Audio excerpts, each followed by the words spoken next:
2500 साल पहले बुद्ध भगवान की एक शिष्या का नाम था पट्टाचारा।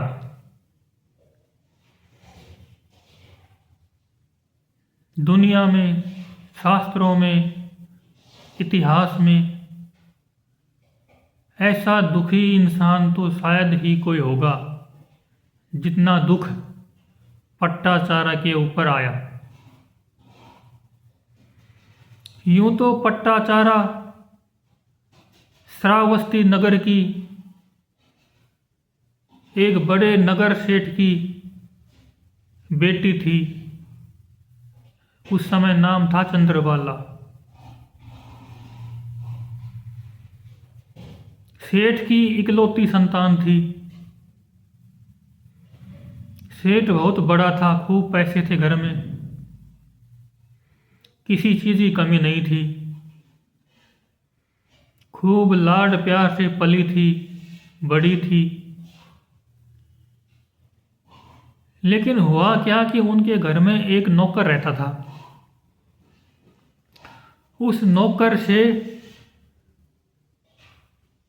चंद्रबाला यानी कि पट्टाचारा का प्रेम हो गया, क्योंकि दोनों साथ ही रहते थे।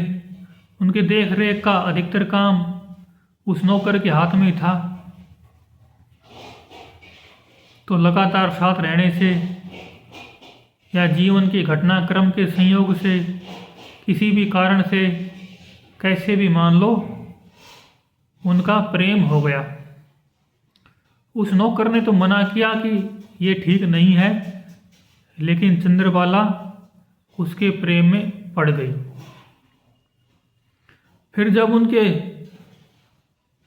बारे में सेठ जी को पता चला, उनकी युवा अवस्था हो गई थी, तो सेठ जी ने चंद्रबाला के लिए अपने कुल खानदान के अनुसार एक योग्य वर को चुन लिया और उनसे शादी के लिए तैयारी करने लग गए। जब चंद्रबाला को ये लगा कि अब तो मैं इस घर में ही बंद के रह जाऊंगी, इस प्रेमी के साथ नहीं रह पाऊंगी, तो उसने प्रेमी पर दबाव डाला, उसको बहकाया, बहलाया, फुसलाया और उसकी जिद के आगे जो वो नौकर था, उसका प्रेमी था, उसको झुकना पड़ा और वे दोनों उस श्रावस्ती नगर और सेठ जी का मकान, घर सब कुछ छोड़कर भाग गई। जब सब कुछ छोड़कर भाग गए, पीछे सेठ जी अकेले रह गए अपनी पत्नी के साथ। और वो इतनी दूर भाग गए, दूसरे राजा के राज्य में जाके रहने लग गए। कुछ समय दोनों रहे। अब नौकर नौकर ही था, यहाँ भी नौकर था, कोई संपत्ति उसके पास थी नहीं, तो वो बेचारा मेहनत मजदूरी करता और अपने घर का काम चलाता और दोनों साथ रहते। प्रेम में पागल होकर भागी हुई चंद्रबाला पट्टाचारा अब वहाँ एक गरीबी का जीवन जीने लग गई थी। लेकिन क्या हुआ, कुछ समय बाद उनको एक लड़का पैदा हुआ, लड़के का जन्म हुआ। जब लड़के का जन्म हुआ तो उसने, चंद्रबाला ने कहा कि चलो मेरे पिताजी के पास चलते हैं, यहाँ तो मेरा रहना सहना नहीं हो पाएगा, उनसे कुछ सहायता मांगेंगे। तो उसके पति ने कहा हम भाग के आए हैं, उनकी मर्जी के खिलाफ था, तो वहाँ जाना शोभा नहीं देगा और वो हमारा बुरा मानेंगे, हमें भगा देंगे, मारपीट भी हो सकती है। फिर 2-3 साल बाद उनके दूसरा लड़का पैदा हुआ, दूसरे लड़के का जन्म हुआ। अब की बार उनकी हालत ऐसी हो गई थी, उनके यहाँ बहुत ज़्यादा गरीबी हो गई थी, खाने पीने की व्यवस्था भी ठीक से नहीं हो पा रही थी। तो एक बच्चे के जन्म के समय जो सुविधाएं मिलनी चाहिए थी वो सब नहीं हो पा रही थी उस गरीबी की हालत में, उस नौकर की कमाई में, उस नौकरी में। तब दोनों ने प्लान बनाया, सोचा कि चलो कोई बात नहीं, अब तो चलना ही पड़ेगा, वो इतना बड़ा सेठ है, कुछ दया तो करेगा ही अपनी बेटी के ऊपर, जो हो गया सो हो गया। ऐसा विचार करके वे दोनों चल पड़े। जब चल पड़े तो रास्ता बहुत घनघोर था। एक जगह बहुत तेज बारिश आ गई और बहुत घना जंगल था, और उस जंगल के किनारे जंगल में तेज बारिश आई, और चंद्रबाला उस समय गर्भवती थी, बच्चा होने वाला था, और बारिश तेज आ गई थी, तो बारिश से बचने का कोई उपाय नहीं था। और शाम हो रही थी कि आज रात तो यहीं रुकना पड़ेगा, यहीं रुकना पड़ेगा, ये तो मजबूरी थी। तो जो उसका पति था उसने कहा कि मैं कुछ घास फूस बेल पत्तियां जंगल से काट के लेके आता हूँ, उसकी एक रात रुकने के लिए काम चलाऊ झोंपड़ी बना लेंगे। वो चला गया जंगल में थोड़ी दूरी पर। जब वो जंगल में चला गया तो संयोग ऐसा बना, उस इंसान को एक सांप ने काट लिया, और जब वो सामान लेके आया और जैसे ही चंद्रबाला के पास आया वहाँ गिर पड़ा, शरीर नीला पड़ गया, मुंह से झाग निकल रहे थे, और थोड़ी देर में उसकी मृत्यु हो गई। एक तो घर में गरीबी थी, और जिस पति के लिए घर छोड़ा उसकी भी मृत्यु हो गई। अब वहाँ एक बच्चा 2-3 साल का, एक चंद्रबाला थी। फिर रात में उसको बच्चा पैदा हो गया, बच्चे ने जन्म ले लिया। फिर अगली सुबह वह उन दोनों बच्चों को लेके अपने पिता के घर की ओर चल पड़ी। रास्ते में नदी थी, नदी पार करनी थी। अब 2 बच्चे थे, नदी में भी पानी का प्रेशर तेज था, बहाव ज़्यादा था, तो दोनों बच्चों को एक साथ ले जाना मुश्किल था। जब वो बच्चों को एक साथ ले जाना मुश्किल था तो उसने ऐसा किया, जो अभी नवजात बच्चा था उसको झाड़ियों में छुपा दिया और पत्ते ढक दिए उसके ऊपर, और उसने सोचा कि पहले इस बच्चे को मैं पार करा दूं, फिर उस बच्चे को ले जाऊंगी। तो संयोग ऐसा बना, वो उस बच्चे को पार करा के वापिस आई, उस किनारे पे खड़ा कर दिया, और उस बच्चे को लेने आई। इतने में ही एक भेड़िया आया और वो उस झाड़ी में से बच्चे को उठा के ले गया। अभी तो पति मरा था, अभी इनका दुख था। और जैसे ही फिर वो वापिस उसके पीछे भागी, भेड़े के पीछे, वो हाथ नहीं आया। उधर वो बच्चा जो दूसरे किनारे पे था वो माँ माँ चिल्ला रहा था, और जब वो हार गई, थक गई, उसको लगा कि ये बच्चा हाथ नहीं आएगा, भेड़िया ले गया सो अब वो दौड़ के दूसरी ओर नदी पार करके उस बच्चे की ओर गई। जैसे ही वो बच्चे की ओर गई, वो जल्दी से बच्चे को पकड़ना चाहती थी। उधर बच्चा भी जल्दी से, अपनी अकेला था, 2-3 साल का बच्चा था, अपनी माँ को पकड़ना चाहता था। तो बच्चे ने भी नदी में छलांग लगा दी। पानी का बहाव तेज था और वो दूसरा बच्चा भी बह गया। पति भी मर गया, दोनों बच्चे भी मर गए, कुछ नहीं बचा। उसका तो संसार ही उजड़ गया। कहाँ उसने ये जीवन का खेल में फंसी कि उसका तो जीवन का घटनाक्रम ही उल्टा बदल गया। फिर उसने सोचा कि पति भी गया, दोनों बच्चे भी गए, चलो घर पहुंचते हैं। अब तो इतनी दुखी हो गई हूँ, हो सकता है अब तो माता पिताजी स्वीकार कर लेंगे। लेकिन जब वो घर पहुंची तो घर की रास्ते में ही उसको समाचार मिला कि उसके माता पिता भी एक तूफान में घर में दबकर मर गए। घर में एक तूफान आया था, उसमें घर टूट गया और उसमें दबकर दोनों ही माता पिता मर गए। जब उसने ये सुना, अब 3 पीछे मर गए, 2 आगे मर गए, 5 मर गए, जो कुछ सगे संबंधी था, जितना भी संबंध था, पूरा का पूरा संबंध 5 का 5 परलोक सिधार गए। इतना दुख वो सहन नहीं कर पाई। इतना दुख हो तो नॉर्मल रूप से सहन करना मुश्किल ही होता है हर किसी के लिए, और वो भी एक नॉर्मल स्त्री थी और उससे कुछ भी सहन नहीं हुआ। सहन नहीं हुआ तो उसके दिमाग पर प्रेशर आया, दबाव आया और वह पागल हो गई।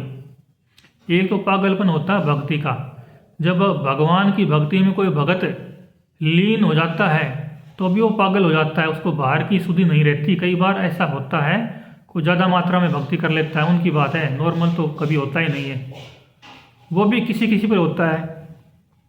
जो बहुत ज़्यादा ध्यान भक्ति करते हैं ना, उनमें भी किसी किसी में ऐसी घटना घट सकती है कि वो पागल हो सकते हैं। नॉर्मल रूप से कोई नहीं होता है, कोई डरने की बात नहीं है। तो वो दुख के मारे पागल हो गई और वो पागल भी इतनी हुई कि उसको कपड़े का बोध नहीं रहा, धीरे धीरे उसके कपड़े फटे और आखिर में उसके कपड़े ही गिर गए।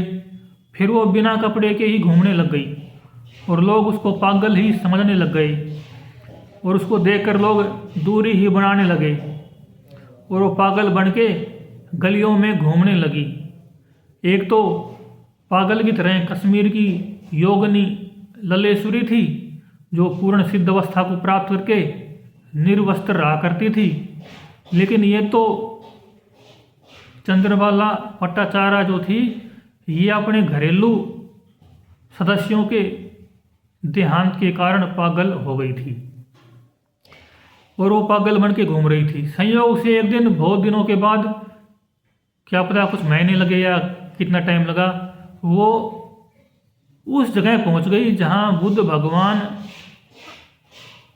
गृहस्थों को और सन्यासियों को सबको जैत वन में प्रवचन दे रहे थे। तो ये चंद्रबाला भी वहाँ संयोग से वहाँ पहुँच गई, कोई ज़रूरी कारण नहीं था, बस ऐसे ही भटकते हुए वहाँ पहुँच गई। जैसे वहाँ पहुँची तो बुद्ध के सेवकों ने उनको दूर से रोकना चाहा, तुम यहाँ बताओ, यहाँ सत्संग हो रहा है। लेकिन बुद्ध ने कहा उसको आने दो। और जैसे ही वो बुद्ध के पास गई, बुद्ध प्रवचन कर रहे थे, संसार एक दुख है और दुख का निवारण हो सकता है। जब ये शब्द उसके कान में पड़े तो एकदम से उसको होश आ गया और होश आया तो उसने देखा कि अरे मेरा शरीर तो निर्वस्त्र है। तो वो लाज के मारे वहीं पर बैठ गई। फिर वहाँ किसी ने उसको एक कपड़ा उसके शरीर पर डाल दिया। तब उसका नाम हुआ पट्टाचारा, कि उसने पट्टा का मतलब कपड़े को धारण कर लिया, कपड़े का आचरण ले लिया, कपड़े को अपने जीवन व्यवहार में धारण कर लिया। तब उसका नाम पट्टाचारा हुआ। कहते हैं वो बुद्ध की खास शिष्याओं में से एक हुई। फिर बुद्ध ने उससे कहा कि इस संसार में कौन किसके साथ है, किस माँ बाप की तू तलाश कर रही है, किस पति की, किन बच्चों की। यहाँ सब अकेले ही आते हैं, अकेले ही जाते हैं। जीवन में रिश्ते नातों का मिलना या किसी भी इंसान का मिलना संयोग मात्र है। अपने जीवन की सच्चाई को जान और अपने आत्म तत्व को खोज, अपने भीतर मुड़, जहाँ शाश्वत सत्य है, जहाँ दुख का कोई नामो निशान नहीं है, उसको महसूस कर तू।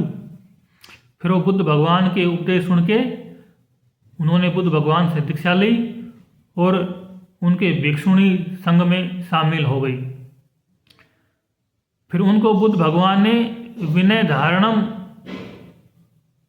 के नाम से एक उपाधि दी, जिसका मतलब होता है अनुशासन नियम ज्ञाता, कि उसको अनुशासन और नियम का ज्ञान था और वो दूसरी भिक्षुणियों को भी विनय के बारे में समझाया करती थी, बताया करती थी। एक बार उसने नदी में पैर धोते हुए क्या देखा कि नदी में कुछ पानी की लहरें जा रही हैं। कुछ लहरें थोड़ी छोटी होती हैं, कुछ लहरें थोड़ी बड़ी होती हैं, कुछ लहरें थोड़ी ज़्यादा बड़ी हो जाती हैं, कुछ लहरें बिल्कुल छोटी सी मिट जाती हैं, कुछ थोड़ी ज़्यादा बड़ी होकर मिटती हैं। तब उसको बोध हुआ किसी का जीवन इतना छोटा होता है, किसी का जीवन इतना बड़ा होता है, किसी का जीवन इतना बड़ा होता है। ये जैसे लहरें हैं छोटी बड़ी नदी में बहती हुई, ऐसे ही हमारे जीवन की लहर भी किसी की छोटी हो सकती है, किसी की बड़ी हो सकती है। जब तक हम अपने आत्म स्वरूप को, आत्म ज्ञान को, तत्वबोध को, ब्रह्म स्वरूप को, सतलोक सत्संग को अपने अंदर से महसूस नहीं कर लेते हैं, तब तक ये लहरें चलती ही रहती हैं। बाहर से ये शरीर खुद में एक लहर है, भीतर मन के अंदर विचारों की लहरें हैं, और इन लहरों के पीछे जो छिपा हुआ है वही सत्य है, वही अमर है, वही अमृत है। उसको जान लेने के बाद संसार के सारे दुख खत्म हो जाते हैं। ऐसे जो संतों ने कहा है ना कि दुख भी बहुत कई बार कुछ लोगों के लिए बहुत काम का सिद्ध हो जाता है। किसी को दुख से ज्ञान होता है, किसी को सुख में भी दुख देख के ज्ञान हो जाता है, कुछ तो सुख में ही दुख देख लेते हैं। जैसे बुद्ध भगवान के पास राजमहल में सारे सुख थे, लेकिन उन्होंने उन राजमहलों के सुख को भी दुख रूप में देख लिया, तो उन्होंने उस मार्ग को, अध्यात्म को चुन लिया। लेकिन पट्टाचार्य का जीवन उल्टा हुआ, उन्होंने पहले बहुत सारे दुख देखे, फिर वो अध्यात्म की ओर आई। अब कोई सुख में दुख देख के आए या सचमुच के दुख देख के आए, जैसे भी आए, जो भी अध्यात्म में आएगा उसके दुख तो मिट ही जाते हैं। कई संतों ने तो यहाँ तक कहा कि आप हमें दुख दो, परमात्मा से प्रार्थना की। जैसे कुंती के बारे में आता है ना कि कुंती ने परमात्मा से प्रार्थना की, कृष्ण भगवान ने कहा कि भुआ मांगो, क्या मांगती हो? तो कुंती ने कहा आप हमें दुख दो, क्योंकि दुख के बारे में ये कहा जाता है कि बिना दुख के कोई अध्यात्म की ओर, परमात्मा की ओर मुड़ ही नहीं सकता। जब तक जीवन में कोई कमी महसूस नहीं होगी तब तक हम नई खोज करेंगे ही नहीं। तो इसलिए संतों ने कहा ना कि बिन दुखी प्रीति न उपजै, बिन दुख मिले न राम। दुख ही सुख है जो साहिब आवे काम। दुख दरिया नहीं साहिब की दात। जो दुख में सुमिरन किया सोई ऊंची जात। बलिहारी उस दुख की जो पल पल नाम जपाया। दुख ही में सो दरस है जो साहिब निकट दिखाया। दुखिया दास है साहिब का, सुखिया जम के हाथ। जो दुख में सुमिरन करे सोई साहिब के साथ। जेहि दुख में मेरा राम बसै, तो दुख मोहे सुहाय।